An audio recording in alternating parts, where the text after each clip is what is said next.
Hi everybody, welcome to my homestead and welcome to my channel. My name is Jared. In this video, I was feeling just kind of almost like compelled to research further and kind of like look into self-help books if that had been talked about in general conference. And that kind of led to a separate topic, although related, in my view, it's related, scams.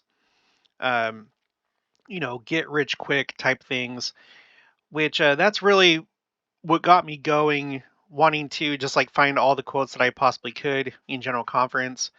And the reason why is because uh, it's deeply personal to me. I grew up um, with a dad who was prone to get involved in these strange programs, schemes, get quick rich, get rich quick schemes, pyramid schemes, and just it honestly it hurt me as I was growing up, and even then when I was little, I realized that something was off. And there's far too many people in the church that fall victim to these kind of things. And I have my theories as to why.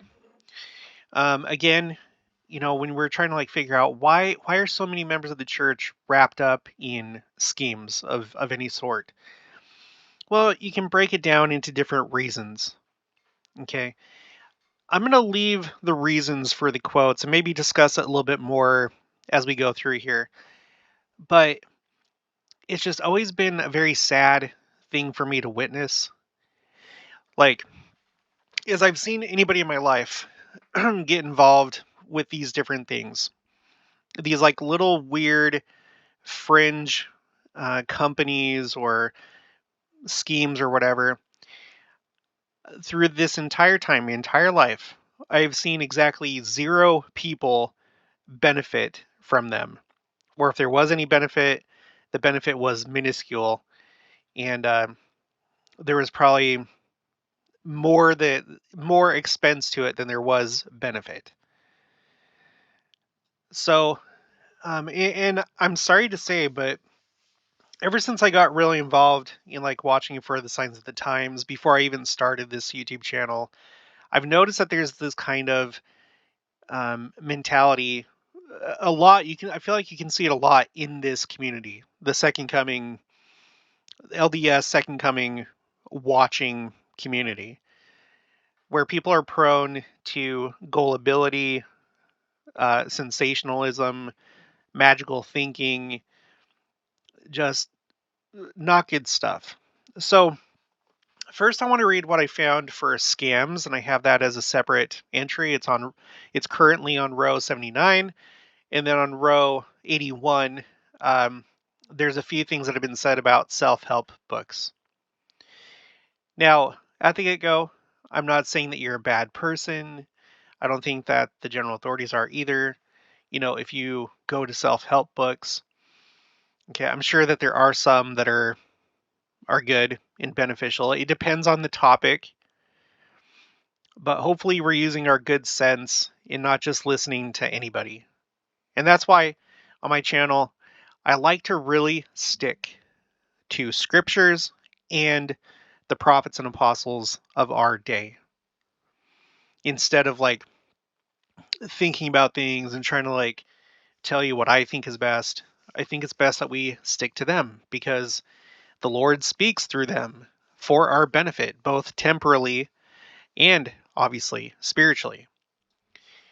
Okay, so the first one, and I'm going to have to like, with some of these quotes, I had to kind of put this together fast because I have other things I got to do today, unfortunately.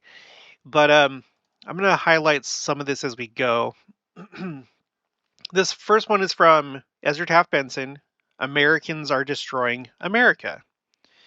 April 1968 General Conference. At the time, he was in the Council of the 12 Apostles. And by the way, if you know anything about this, I don't know why nowadays it's more referred to as the Quorum of the 12 Apostles, whereas back in those days, it was more often referred to as the Council of the 12 Apostles. And I think it's exactly the same thing. I think it was just like a term that was used back then for some reason. Maybe they decided a course correction was needed. But if there is some kind of difference, let me know. But I don't think that there is a difference. Okay, so he says if America is destroyed. Okay, now we're we're already off to a pretty bad start because we're talking about scams. So you, you may have been involved in scams before, and it's like, well, I'm destroying America. Okay, well, just look. If America is destroyed, it may be by Americans who salute the flag, sing the national anthem, march in patriotic parades, cheer 4th of July speakers, normally good Americans, but Americans who fail to comprehend what is required to keep our country strong and free. Americans who have been lulled away into a false security. I'm going to highlight that. I feel like this is one reason people fall into scams because they're looking for a sense of security, control over their own lives where they perceive that maybe they don't have very much. And so something is promised to them and they have this false sense of security that everything is going to work out spectacularly. Great nations are never conquered from outside unless they are rotten inside. Our greatest national problem today is erosion, not the erosion of the soil, but erosion of the national morality. Erosion of traditional enforcement of law and order. Theodore Roosevelt said, quote, "The things that will destroy America are prosperity at any price." These are some serious words here, and I hope that we all internalize this. Prosperity at any price, peace at any price. Highlight that. Safety first instead of duty first. And love of soft living and the get rich quick theory of life. And I've said this many times before.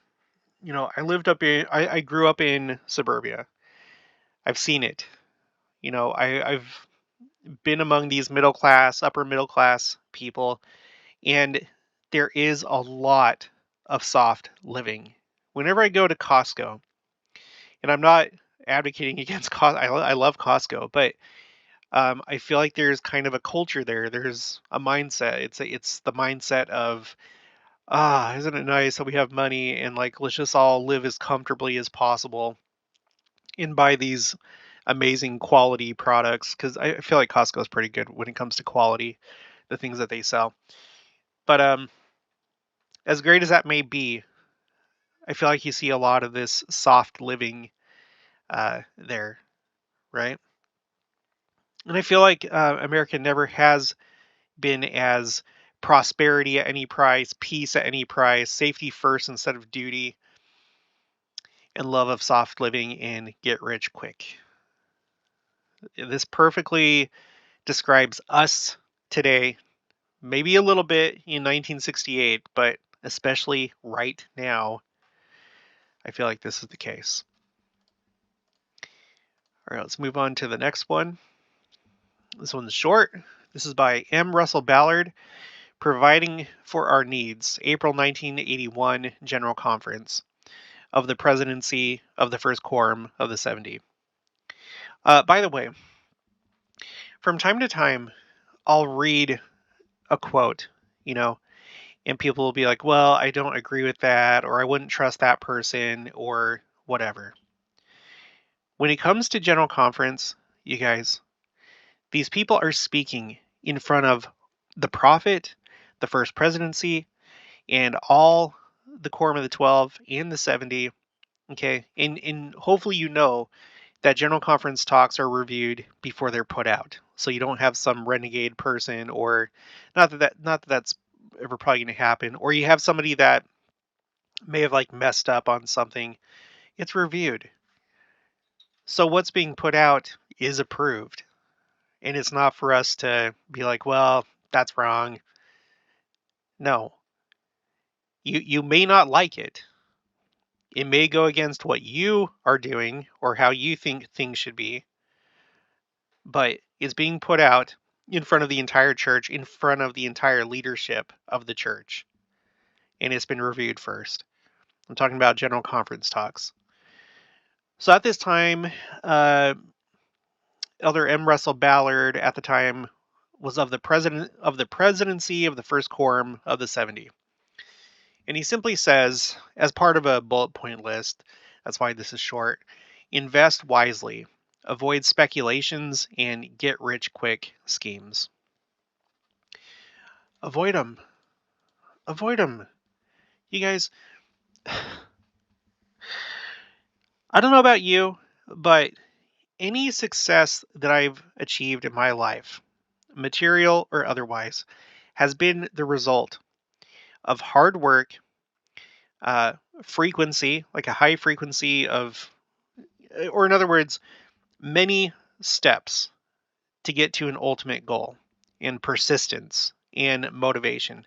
A lot of people, I think, some people think, well, work smarter, not harder. No, work harder and work smarter. Do them both. But the thing that really brings success is when you are motivated and persistent, and when you're flexible, because sometimes you might run up against a wall and what you thought was going to happen doesn't happen, and then you adjust your course, but you keep going and you don't stop. For example, this is just like a small example. I have this spreadsheet here. How many entries do I have on it now?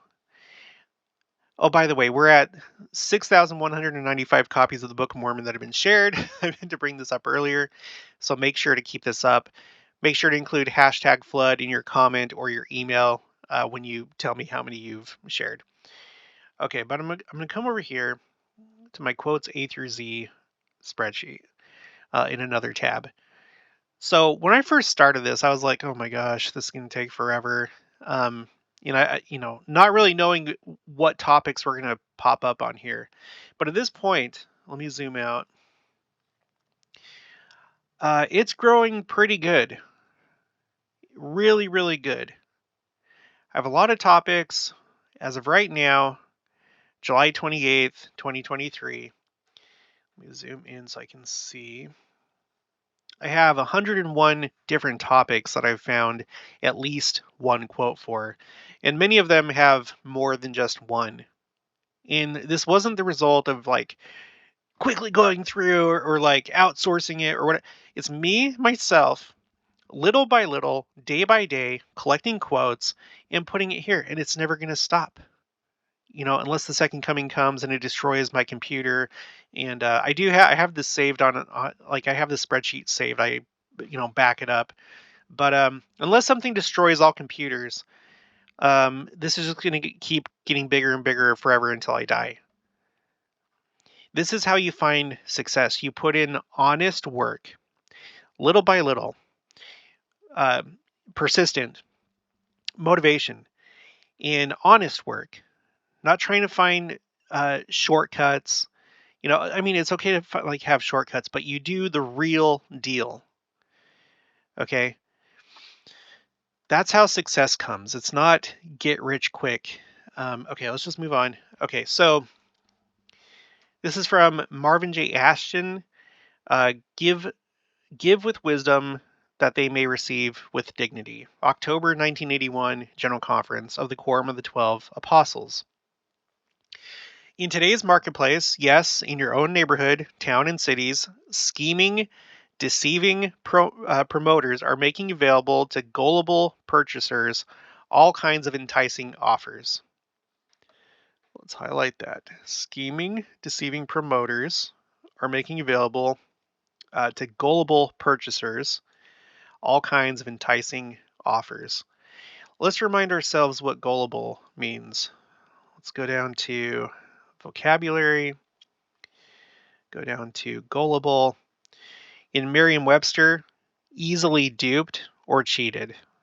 Oxford Learners, too willing to believe or accept what other people tell you and therefore easily tricked. Now, I think there's a couple reasons why a person may be gullible.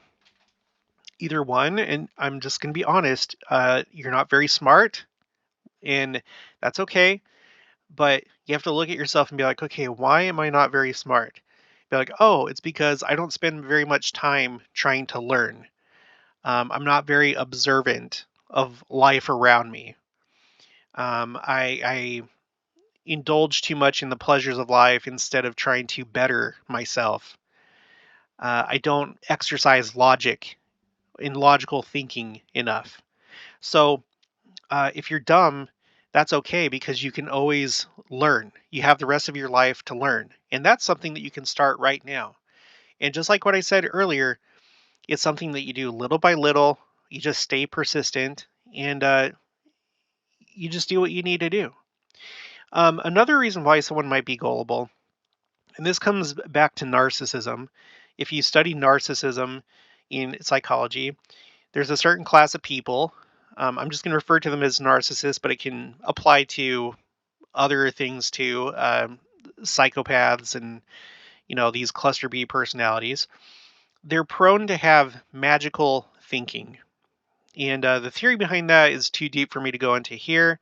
But essentially, the way that it goes is that they think that everything's um, made for them. Okay, that everything on the outside is because of them, and everything that happens on the outside of them happens because of them. And so they have this like really honed in sense that they are the main character of this story. Everybody else is mostly like a non-player character, or like, the computer. When you're playing like a video game, there's you, but then there's the computer sprites, the bad guys that you're fighting. And so, of course, the way that this story goes, the way that it's supposed to be, is that everything goes your way, and you're the victor in the end, and you achieve all the big things, right? And so they're prone to magical thinking. So when somebody puts in enough time concocting some scheme, and they make it believable enough, I guess, um, for a certain group, that's when they cross that threshold and they can convince you, yeah, this is real. Man, you're going to make six figures. You can do this doing it part time, even. All you have to do is blah, blah, blah, blah, blah. So, in the first place, don't be stupid. Make sure that you're always learning, that you're always trying to develop your cognitive abilities and accumulating wisdom and knowledge. And secondly, um, don't be prone to magical thinking. Live in reality rather than delusion. Okay? Live in reality. Okay, so we are sorry to report thousands within our ranks, I'm going to highlight that, that's members of the church, are being duped by the glib tongues of those who offer and solicit in whispers. Ah, that is a key concept too, because that's what, I don't know, I think attracts some people, that they have the secret. They have the secret knowledge. They have the secret way to accumulate wealth. All these other dummies, everyone else that's not me. Well, they're just normies. They're not special. They're not the main character. It's all going to work out for me though, and I just happen to cross the secret way. Quote unquote once in a lifetime opportunities and quote unquote just for you approaches are unusual no more.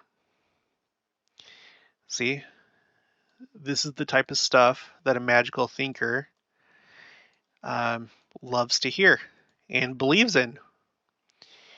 Such offerings and deals should be avoided like the plague. Yep. I believe the Lord wants us to become alarmed and concerned when we see the wicked and unscrupulous taking unfair advantage of the weak and uninformed. The weak and uninformed. Again, it may not be your fault that you haven't been taught right in your life. No one can blame you for that. Okay. But now that you're older, you can parent yourself and you have control over what you can do.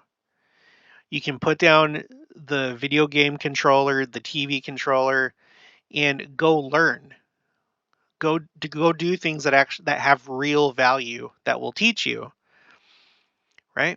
Look at the people in your life. This is a very sound concept, I think. If you are someone that's inexperienced and you're trying to, for example, understand how to control your finances, don't go to people that clearly don't know what they're doing in their life. They've declared bankruptcy. They've done this, and they might be like, "Well, take it from me. I've declared bankruptcy 2 times, or if it's marriage, well, believe you me, I've been married 2 times." So don't listen to those people, okay, for advice of what to do. They don't know what they're doing. They've already demonstrated that. Go to people that have had successful marriages where you can see that they're happy, the marriage has lasted a long time, or if it's money, go to somebody who in real life, not doing these get rich quick things, someone who is actually, honestly, through hard work, um, succeeded, and listen to them because you might have family members that are willing to give you advice, and their intentions are good, but they don't know what they're doing. And they've already shown you that they don't know what they're doing. Listen to people that know, right? So if you've grown up with people around you who have failed financially and in relationships, maybe shift your attention in who you get information from to people that do know how to do those things. All right, no Latter-day Saint should exploit another man's situation, manipulate, lie, steal, cheat, or deceive. Our responsibility is to assist each other in avoiding involvements that can be devastating to our welfare. So assist each other. If you see other people that are falling prey to these predators, help them. The practice of thrift is not outdated. Okay? Like living within your means. We must discipline ourselves. Oh, yeah, look. We must discipline ourselves to live within our incomes, even if it means going without or making do. The wise person can distinguish between basic needs and extravagant wants. Now, this is another problem. Extravagant wants. Because this could be a reason that you are easily duped and gullible. You want, you know, a big house. And in addition to that, you want a cabin up in the mountains. And in addition to that, you want a pool and ATVs. And maybe you want like a homestead as well, and horses, and, just all the things. And because your mind is so in materialistic things, well, you naturally try and find a solution to that. It's a problem. You don't have all these things. How do I do it? This might be the way. Right here. I didn't go to college, or I did go to college, but my career failed, or I'm not making as much as I wanted to. And so I've got to do something else. So, excuse me. Um, I think we need to check our will and our desires, and how much time we think, how much time we spend thinking about those things. Okay, continuing. Some find budgeting extremely painful, but I promise you, it is never fatal. Debt can be destructive, causing financial bondage and bankruptcy and the loss of self-respect. A family who can manage money wisely and budget well, including tithing and fast offerings, is helping itself and others in the Lord's own way. Just debts should be paid. I believe the Lord wants us to be successful in our honorable occupational pursuits and use wisely our means for the benefit of the individual, family, church, and community. This could potentially be another motivator. You're you're deep within debt. And so just like extravagant wants, this is kind of similar. You're desperately wanting to just simply get out of debt. And so someone comes along and promises you $10,000 your first month, then that can sound very attractive to you, and you may fall for that scheme. Okay, this is Bruce R. McConkie, the probationary test of mortality. I brought this same talk up in the last video. If you haven't watched that video, I would encourage you to watch it. I'm talking about how many will ultimately become exalted. And it's a talk that has so many different gems on different topics. At some point, I'll go over everything that I found in that talk. But this was an address at the University of Utah, January 10th, 1982. And of course, Elder McConkie was of the Quorum of the 12 Apostles. He says, "We have a little fad sweeping Utah." Now, I don't know what fad that is. I was not born yet. So 1982, if you were in Utah and you remember what he's talking about, let me know. Put it in the comments below. I read in the paper, people who pretend to know, that Utahns were subject to more scam arrangements and financial abusive schemes than anybody else. Well, if we get involved in some of these pyramiding things, so he's talking about pyramid schemes, and that maybe that's the fad that he's talking about, we're going to be judged for the lack of sense and understanding and wisdom that we had in that field, aside from the fact that we'll probably lose everything that we put into it. And that's the genius of pyramid schemes, is that the people at the top, they get what you up front have to put into it. They get all of that, and then you get very little back, and then you have to hope that the people under you uh, get more people under them, so that you can rise yourself up to the same status as the person that's at the top of the pyramid, right? And unfortunately, oh my gosh, I have so much I can say about pyramid schemes, but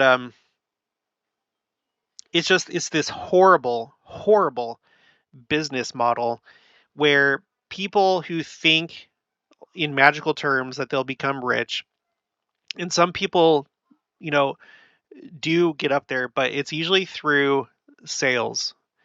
And a lot of times it comes down to you pressuring your family and friends into this weird product that you're buying into. So it's like these products, you can't just buy them at the store. It's exclusively through, your local dealer or whatever. And you have to pressure and make other people around you feel uncomfortable as you're trying to sell them things. And I've been on the receiving side of that so many times, and it's so uncomfortable because it's a family member or a friend, and you just have to sit there and be like, okay, sure, I guess I'll go to that presentation or, whatever." And it's awful. It's awful. It's horrible. And I saw my dad do that, and it made me uncomfortable as I was young, having to witness the discomfort and awkwardness of those sales pitches in those uncomfortable situations. It's one thing for me to go to the mall, for example, and have some guy be like, "Hey, do you want this?" Or, go to a furniture store and be approached by a salesperson. That's already bad enough. But these are strangers. These are people that are employed, they're working at that job. But then to have it come into my personal life, where it should be a place of security, that's where it moves to a completely new level of invading my personal life. So, like I said, I know exactly 0 people that have been involved with these things that have risen to the top or risen to a point where they can um, live very nicely. It's really sad. And let me tell you something else. There's this one thing that my dad was involved in, and when I was uh, newly married, okay, he was involved with one of these pyramid schemes, and he pitched it to me. He's like, you know what? Doing this is a lot like missionary work. It's like spreading the gospel, which of course in my mind I was like, no, it's not at all. It's not even close. Are you crazy? But I listened to him. I didn't say that, but that's what I was thinking. I was like, well, no, I don't think we want to do that. You know, we're newlyweds. We don't have very much money because you have to buy a certain amount. Like you sign up and then you have to buy a certain amount. And then you have to keep buying a certain amount every month, right? To keep you active. Um, and so he said, well, okay, that's fine. But you know what? I'll sign you up and then I'll pay for your stuff. And then you don't need to do anything. Just let's set up an account in your name. And me being young and impressionable and weak, you know, I gave into that. I'm like, okay, whatever. You know, now as a more grown adult, I'd be like, absolutely not. No, no. And when my dad passed away, okay, this thing went on for years. When my dad passed away, I came home from the army because I had emergency leave, and thankfully I wasn't on the deployment. I had come home and I came home and we were going through all of my dad's affairs, you know, all of his assets and financials and stuff like that. And this was one of the things. And it was so satisfying to call that company and be like, please cancel this. He passed away and cancel mine too. It's ugly. It's ugly and it's awful. And it doesn't get very many people very far at all. And there's a small group of people that essentially benefit from all these other people. It's probably not more it's look, the pyramid, let me draw it for you. So when you think of a pyramid, it's like, oh, it looks like this. But what I'm thinking, if you were to actually graph it out, you know, because this seems kind of like, oh yeah, this is pretty equal. In reality, I wouldn't be surprised if it looks more like this.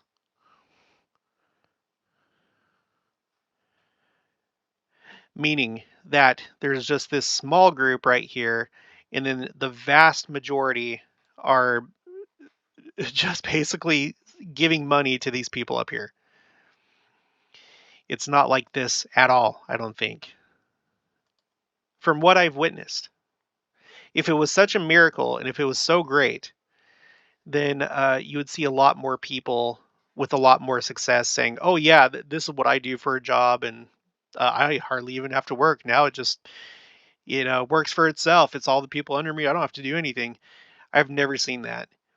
Not saying that it doesn't exist, but if there are people in that group, they're probably part of a very small group compared to the rest of the quote unquote company.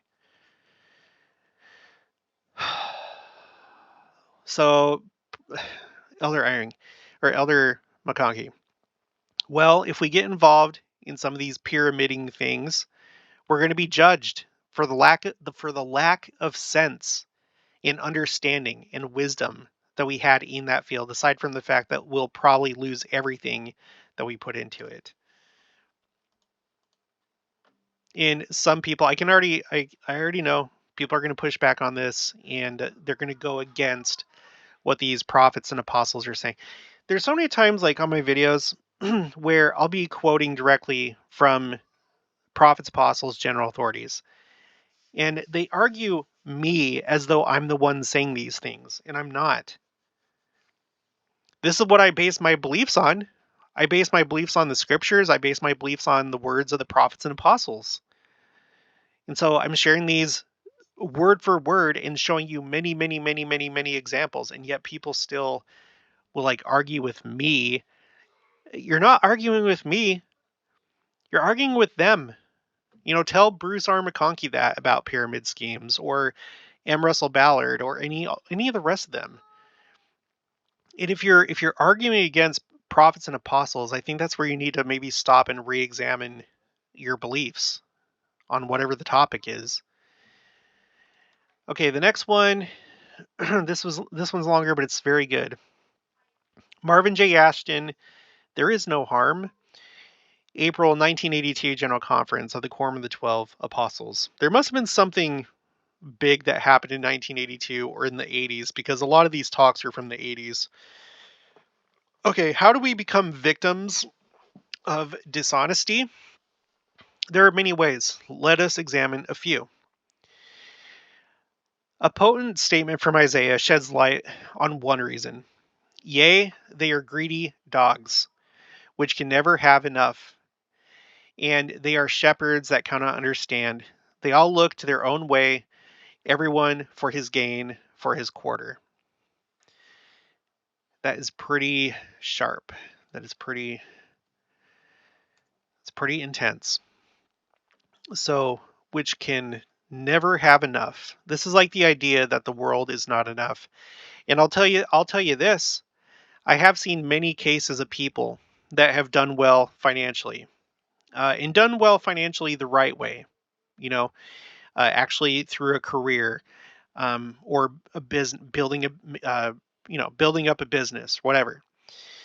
And I've seen some of these people throughout my life, and the world isn't enough. It's an endless competition against, I guess, the rest of the world, but you can never be enough.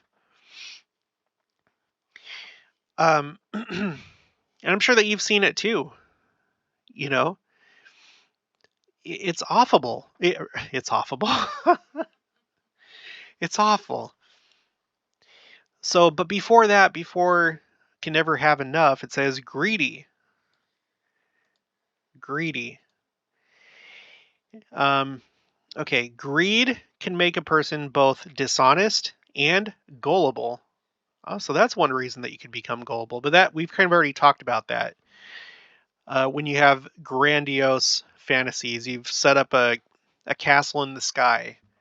You know, such are spoken of in Doctrine and Covenants 68 verses 31 to 32. Their eyes are full of greediness. Now, that's interesting because we know that your eye should be single to the glory of God, right? Isn't that what it says in the New Testament? That's what Christ said. But these people that are dishonest and gullible, their eyes are full of greediness. These things ought not be, and must be done away from among them. Good advice for those who would avoid deceitful propositions is found in Doctrine and Covenants 9, verse 13. Be faithful and yield to no temptation. A friend recently confided that he had lost heavily in a get rich quick scheme because he couldn't turn off his greed valve. Highlight that. Couldn't turn it off. Wanting more and more, living beyond one's own income. So, in other words, debt. Because you have to keep up with the Joneses. You have to have a nice car. You have to have this. You have to have that. You have to have a boat. You have to have an RV. Makes many of us susceptible to dishonest promoter. The plan that offers exorbitant rewards, or gives you and only you a once in a lifetime, there's that phrase again, once in a lifetime deal, is to be avoided. Why? Because it's a lie. Because it's a scam. Use of important, well recognized names or undue reference to special community or religious affiliations are often used to gain confidence and open the door of sales deceptions. I think what he's saying here is, there's this new fad in Utah in 1982. And it's like, well, my bishop, he does this, or, oh, he's a member of the church, or a bunch of members in my ward are doing this. And so it's like, okay, this must be okay. Avoid those who want immediate decisions or cash right now. And this isn't just a tactic in the financial world. This happens when you look at the difference between love and infatuation. You see this same behavior. It's toxic behavior. They want you to commit quickly and get married fast, or quickly define the relationship rather than naturally letting it grow over the course of an appropriate amount of time. Avoid those who want immediate decisions and or cash right now. All worthwhile investment opportunities can bear deliberation and scrutiny. We must get all available facts and consider them well, and then make decisions that are in the best interest of all. When marginal cases and situations arise, personal integrity must be an important element in any decision. When right actions are not clearly evident, personal honesty will lead us to discern and reveal relevant points or facts of which others may not be aware. A person of integrity will assist others to be honest. There's that idea again. A person of integrity will assist others to be honest. A person of integrity will ask questions and give answers that are accurate. So you don't just go along with the brainwashing, and you are not doing the brainwashing. Integrity makes it possible for us to chart a course of righteous personal conduct long before the time of action arrives. A wise person will not allow himself to be victimized by the unscrupulous because of false pride. Oftentimes, people are swindled because false pride prevents them, prevents them from asking questions and seeking additional information. Never be afraid to ask questions when something sounds fishy or phony, whether it's a sales pitch or just something going on in your life, in your personal relationships.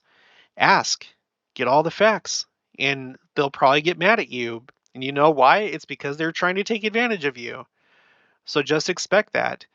Or, if needs be, don't ask the questions. Just be like, you know what? I think I'm good. And just walk away. In which case, they'll probably also be mad.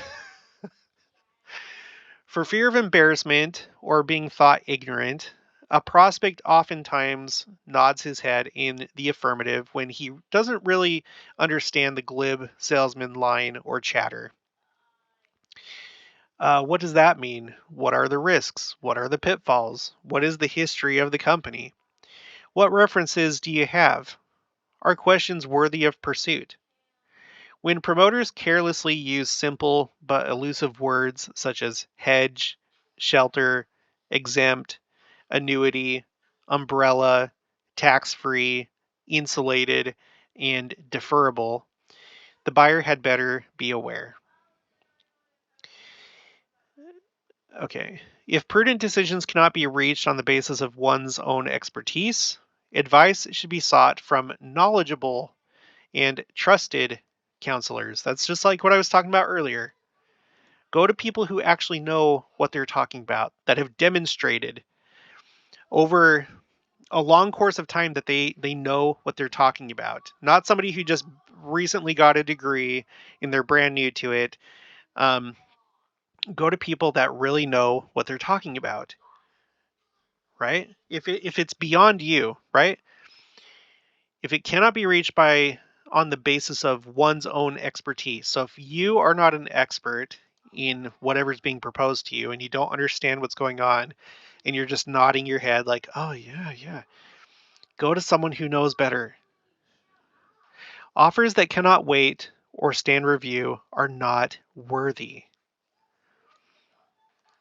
It's because they're trying to trick you and they want you to act as soon as possible so that you can't back out. Abraham Lincoln once said, "Stand with anybody that stands right. Stand with him while he is right, and part with him when he goes wrong." Plain and simple, that's how you deal with all toxic people.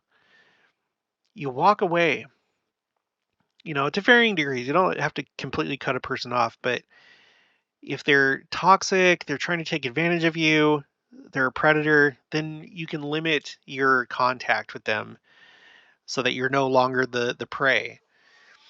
Okay, we are living in a day in time when the Gentile lie, quote unquote, and the soft lie, quote unquote, the convenient lie, the misleading lie, the once in a lifetime deal, the opportunity for a few select friends. Oh my gosh.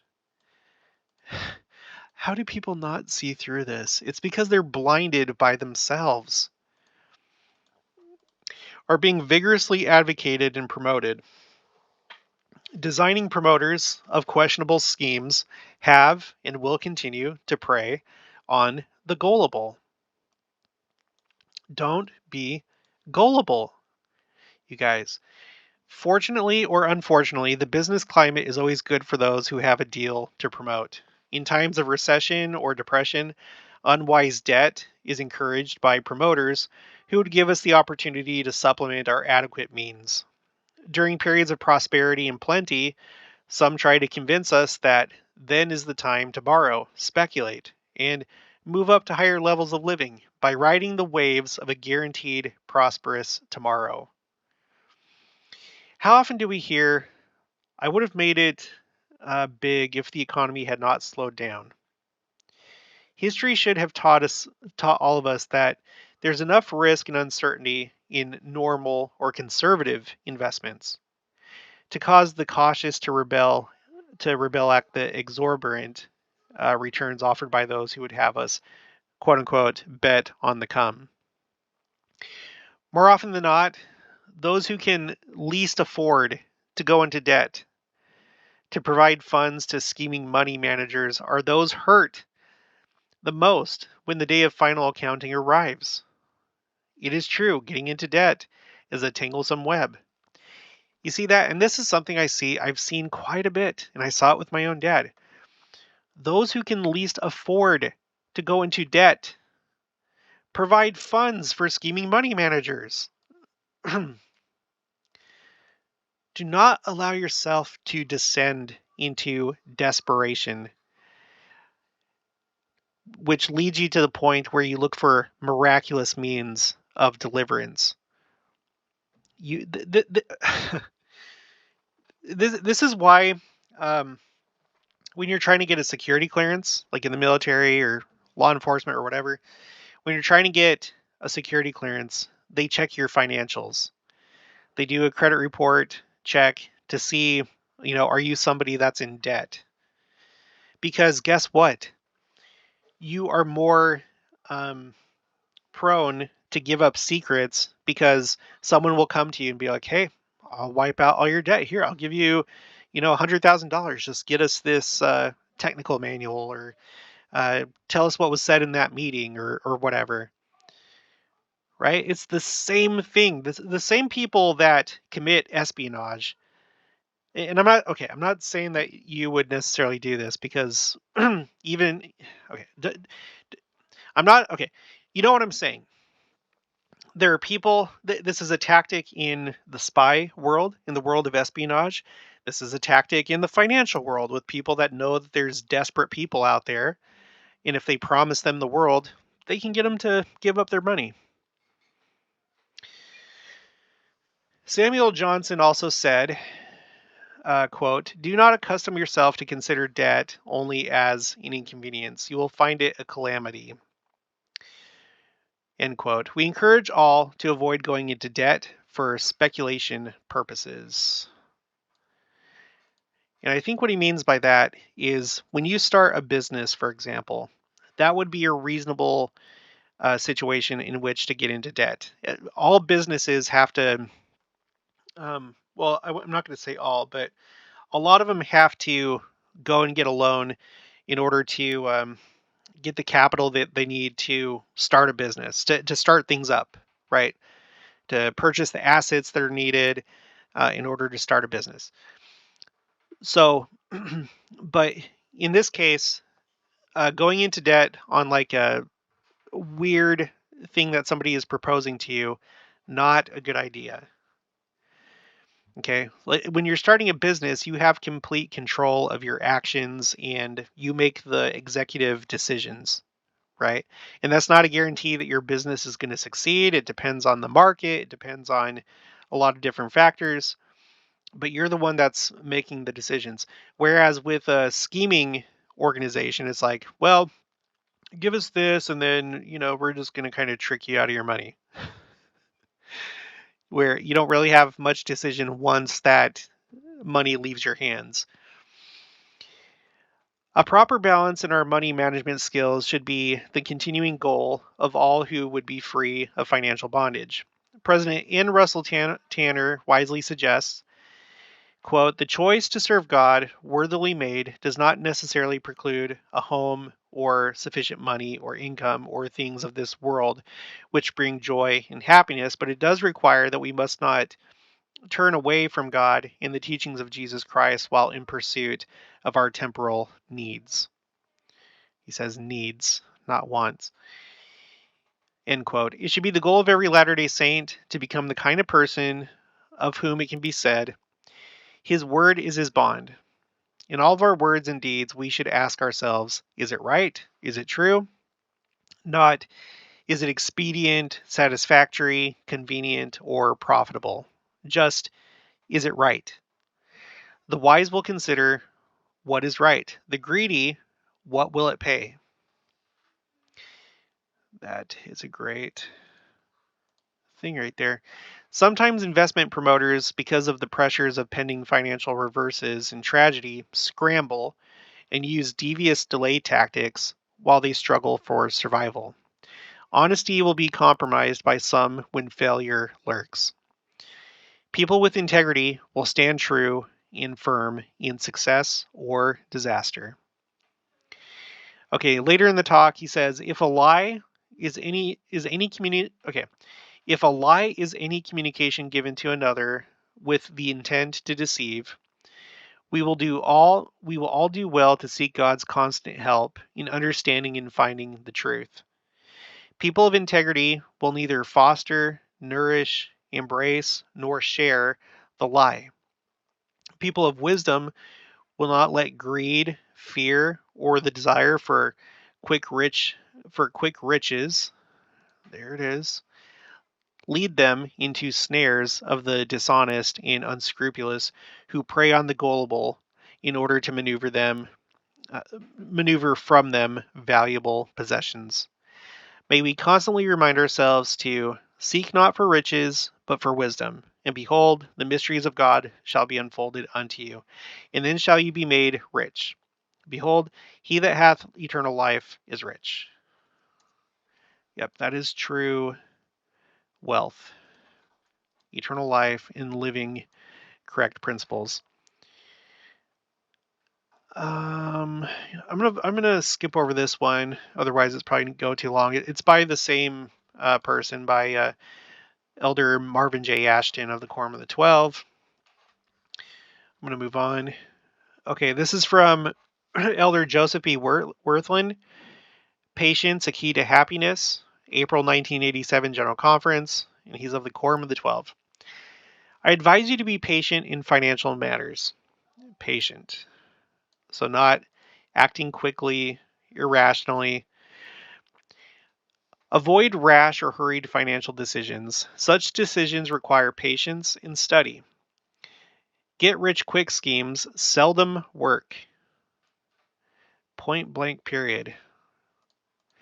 Beware of debt. Be especially careful of easily obtained credit, even if the interest is tax deductible. You young couples should not expect to begin your married lives with homes, automobiles, appliances, and conveniences comparable to those of your parents. Comparable to your parents have spent years of accumulating. That's kind of weirdly worded, but I love that. I'm going to probably have to put that on another topic on my spreadsheet. That is a huge problem right now in the church. So many go to school, already get themselves in a big bunch of debt unless they are able to afford it or get a scholarship or something like that, and then think that they have to live in a nice brand new community, nice big home, and have everything that their parents have. Okay, this is from Elder M. Russell Ballard, Keeping Life's Demands in Balance, April 1987 General Conference of the Quorum of the 12 Apostles. Third, everybody faces financial challenges in life. Those wise budgeting, through wise budgeting, control your real needs and measures that what is wrong with me? Through wise budgeting, control your needs and measure them carefully against your many wants in life. Far too many individuals and families have incurred too much debt. Be careful of the many attractive offers to borrow money. It is much easier to borrow money than it is to pay it back. There are no shortcuts to financial security. There are no get rich quick schemes that work. There it is again. And it's being associated with debt. You need a get rich quick scheme because you need to get out of your debt.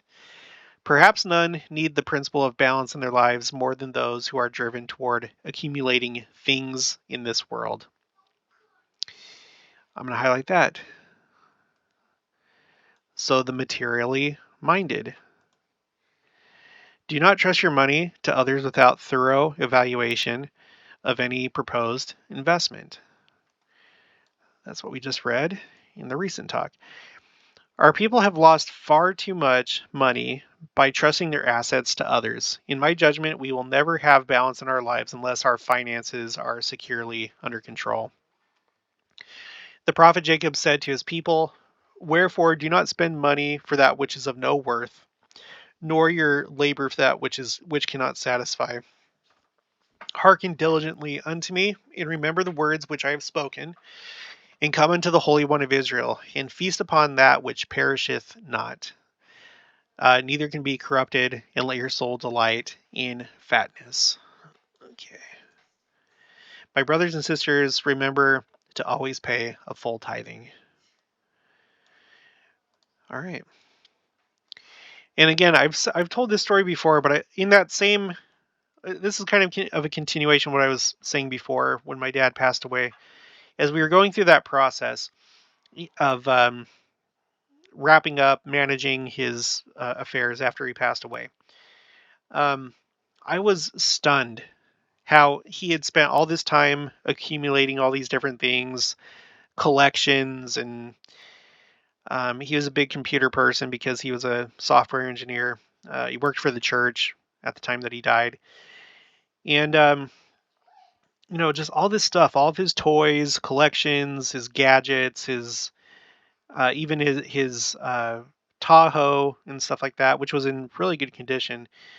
Um, I was amazed at how quickly all of it we were able just to get rid of it all, divide it up amongst ourselves or sell it or whatever. People that were in need, needing something and giving something to them. It was a quick process that he had spent so much time in his life on, and in almost literally in a single day, it was all gone, as though it had never been there in the first place. All right, let's move on to the next one. President Gordon B. Hinckley, The Condition of the Church, April 2004 General Conference, and at that time, President of the Church. We again urge our people to avoid unnecessary debt, to be modest in the financial obligations which they undertake, to set aside some cash against an emergency. We warn our people against get-rich schemes and other entanglements which are nearly always designed to trap the gullible. Do not be gullible. Okay, that is it for that. Now, I just want to finish this off talking about self-help books. Again, I'm not categorizing all self-help books as bad. I think the majority of them probably not worth what you pay for. I'll say that. Like, for example, there was one that I found when we were living with my wife's grandparents in Arizona. He had I suppose this may have been found in the self-help section, but it had to do with memory. Maybe it wasn't. I don't know. but the style of the book, it kind of looked like a self-help book, but it taught you this way to memorize things, and it actually worked, and it definitely was worth the money. And it's a method that I still use today, where you can memorize long, long, long lists of things. And I memorized. I'm not kidding with you. I'm not kidding with you. I memorized over 1,000 digits of pi. And why did I do that? I did it because my wife's brother has a son. It's our nephew that's autistic, and there was a time where he was very interested in pi.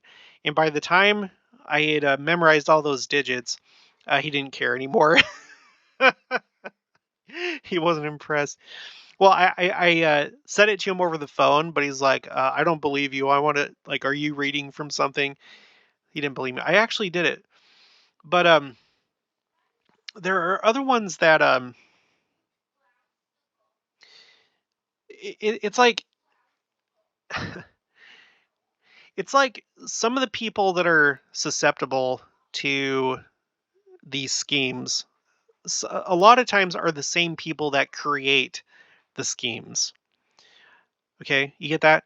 So it's like the same group that are being schemed. They're sometimes, a lot of times, the same people that are actually promoting or inventing the scheme. And so you have people that not wanting to do a lot of work or thinking that, oh, all I got to do is this. I'm so smart. I know so much. um, I can just write it down as a book. It's like quick and simple. I'll get it published, and that's all I have to do. And then I'm going to sell 1,000,000 copies.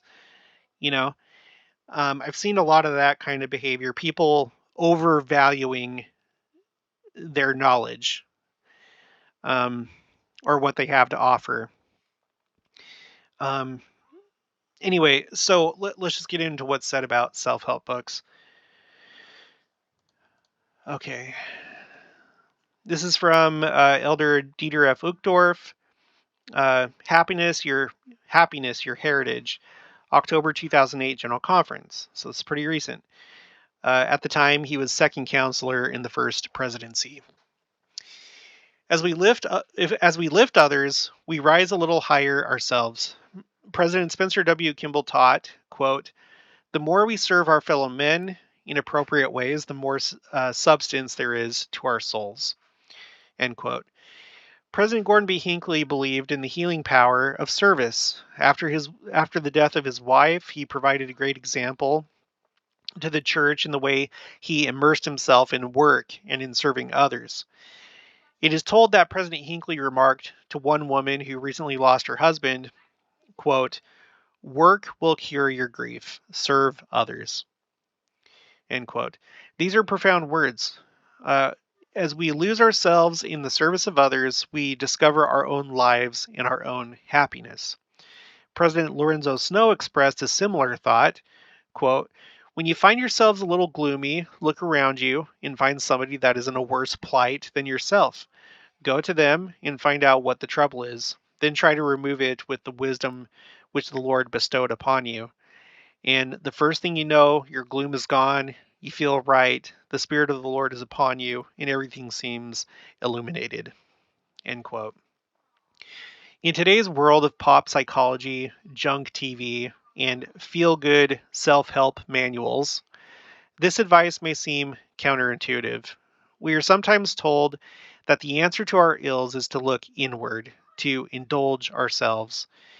It's this whole thing about, be kind to yourself and um, make time for yourself. Do what you want to do. It's such a horrible. Uh, continuing to spend first and pay later, to satisfy our own desires, even at the expense of those around us. While there are times when it is prudent to first look at our own needs, in the long run, it doesn't lead to lasting happiness. So, in this case, he'd be referring to a class of self-help books that are probably designed to like help you, self-actualize or be kinder to yourself or whatever. You're miserable in life, you're dealing with depression or something like that.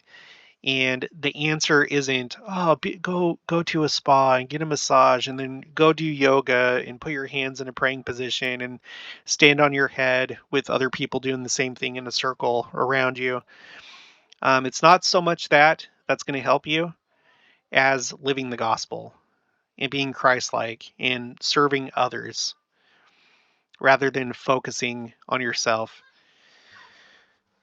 Okay, next. This is Elder Kevin R. Duncan, Our Very Survival, October 2010 General Conference, and he is of the 70. And the Lord does the same today for you and me.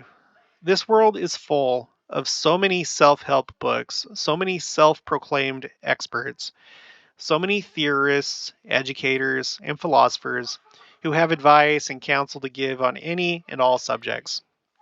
With technology today, information on a myriad of subjects is available with the click of a keystroke. It is easy to get caught in the trap of looking to the arm of flesh for advice on everything from how to raise children, how to find happiness. Yeah, that's another class of self-help books. There is no manual on how to raise your children except for the scriptures. There is no manual. Of course, there are healthy things to do. For example, we had one that had to do with autistic children and helping them fall asleep at night, but that was based on psychology by actual experts, and it actually worked. It included getting like a body pillow and then just like certain things that we needed to do, and it did help. So I think that we really need to use discernment. Is the person actually an expert? Are they proposing a weird idea that no one else really follows? It's like their own brand, their own trademark of how to live life. As far as happiness goes, um, the only way that you're really going to find that is through living the gospel and actually living it. Not just going through the motions, but actually feeling it, doing it from, doing it from the inside, incorporating those values into you, not just having it be part of your culture or your tradition, actually really being the genuine thing. Okay. While some information has merit, as members of the church, we have access to the source of pure truth, even God himself. We would do well to search out answers to our problems and questions by investigating what the Lord has revealed through his prophets. And that's what we do here on this channel. Instead of coming up with crazy theories, and it's okay to think out loud and think about things, but to teach them as fact, no, because you are not the source of truth, God is. And so there's a whole lot more value looking at what he has revealed and what he is saying today. And like Elder Uchtdorf says, look at my quotes A through Z spreadsheet. Okay, I don't have all the different topics. I guarantee you, uh, this is just going to get bigger and bigger because there's so many different topics that they've talked on. There's nothing that you can possibly think of, whether it's happiness or health or something like that, that they haven't already talked about. And it's coming from a true source. Okay, it's coming from a true source. What has God taught us about marriage and the family through his prophets? What has he taught us about education and provident living through his prophets? What has he taught us about personal happiness and fulfillment through his prophets? I don't know why. Well, I do, but it's just crazy how many people do not want to listen, do not want to take counsel from the Lord's servants. It's insane. They give so many talks in general conference and then devotionals at universities and talks at firesides and so many different venues, so many words. And yet, instead of searching everything that they've said, which is inspired, we go to Barnes and Noble and look for a self-help book, you know, or even to Deseret Book and we look at those books. When you can just go to the church website or use like the scripture citation index to find things. Now, I'm not going to say that LDS books aren't uh, good or anything like that, as long as they're really sticking to what the prophets and apostles have said, and they're quoting them more scriptures and uh, the prophets more than proposing their own ideas. And I think that that's something that you should look for whenever you go to Deseret Book. Is this somebody that is mostly focusing on their own ideas? And are they interpreting things correctly? Are they, because I have this big thing about interpretation, and so do the prophets, because I've looked it up. It's on my quotes, common misconceptions about privately interpreting scripture, which it is not for you to do.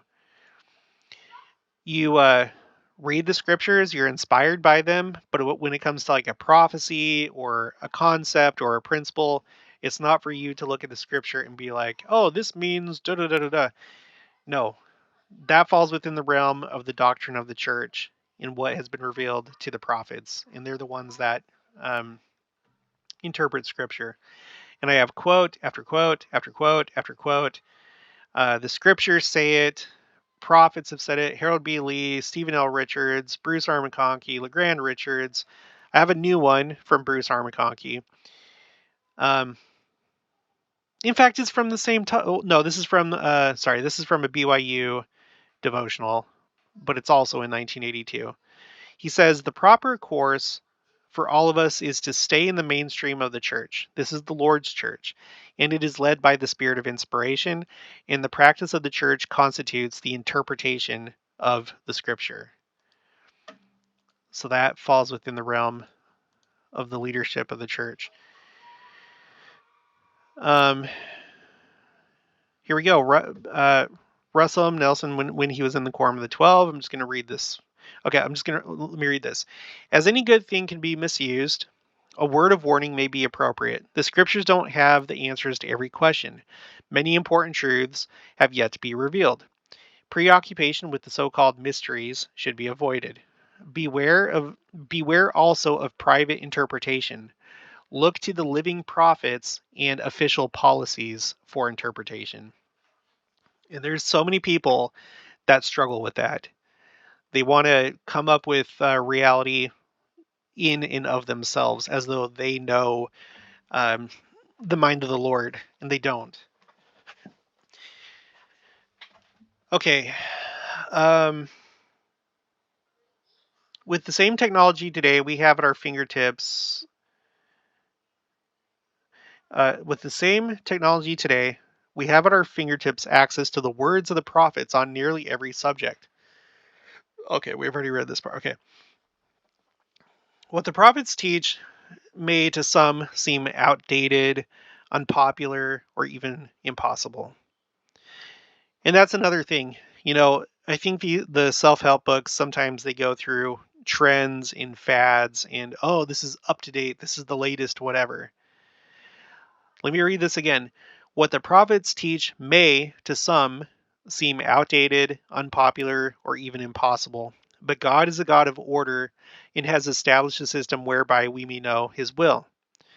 Quote, surely the Lord God will do nothing, but he revealeth his secret unto his servants, the prophets. At the opening of the dispensation of the fullness of times, the Lord reaffirmed that he would communicate with us through his prophets. He stated, my word shall be fulfilled, whether by mine own voice or by the voice of my servants. It is the same. Whereas a lot of people will be like, no, that's just him talking. That's just his opinion. Okay, and I think this is the last one, I believe it is. This is from Paul V. Johnson, Be Perfected in Him, October 2022 General Conference of the Presidency of the 70. All right, so this is the most recent quote so far in this video. He says, The Savior taught that we should be perfect. This can seem daunting. I can clearly see my personal inadequacies and am painfully aware of the distance between me and perfection. We may have a tendency to think we have to perfect ourselves, but that is not possible. Following every suggestion in every self-help book in the world will not bring it about. There is only one way and one name whereby perfection comes. We are We are made perfect through Jesus, the mediator of the covenant, who wrought out this perfect atonement through the shedding of his own blood. Our perfection is only possible through God's grace. All right. And that's it. So, you guys, let's avoid the magical thinking, avoid the shortcut way of living life, avoid the work smarter, not harder. Do them both. Work smarter and work harder. Don't just be like, oh, well, I can do it this way, and then I don't have to do so much work. Um, get your mind out of the world. Um, if you're not very educated, educate yourself and look to people that are trustworthy, people that know what they're doing. The prime example of which would be the prophets and apostles, and then people in your life who have demonstrated that they know what they're talking about, and do things the right way. I know the right way is hard, but it brings real results. I've long believed that things that have value, they have value because it's hard. So, for example, a plumber. There's a lot of things that you can fix yourself in your house, replacing pipes or doing certain things. But there's other things that only a plumber can do. And so, what gives a plumber value is that he went through all the he or she, I guess, went through all the trouble of going through school and then starting a career and gaining experience, which takes a lot of time and effort, something that you and I probably don't have the time to do ourselves. And therefore, that person has value. Their skills and their abilities and their tools have value. Um, and that's a true principle. You know, this spreadsheet that I'm making right here, it has value because it's taken a lot of freaking work to put it together. And over time, it's just going to become more and more valuable. Not that I intend to sell it or anything like that. I make this open to everybody. You can click on the link below in the description for my spreadsheet and hopefully use this for your own benefit. But there's no shortcut. There's no shortcut to honest, true work. And the same applies just everywhere. If you're willing to do something that nobody else is willing to do, you're going to have some type of value, you know. Um, and a lot of times it requires, like I've said, persistence.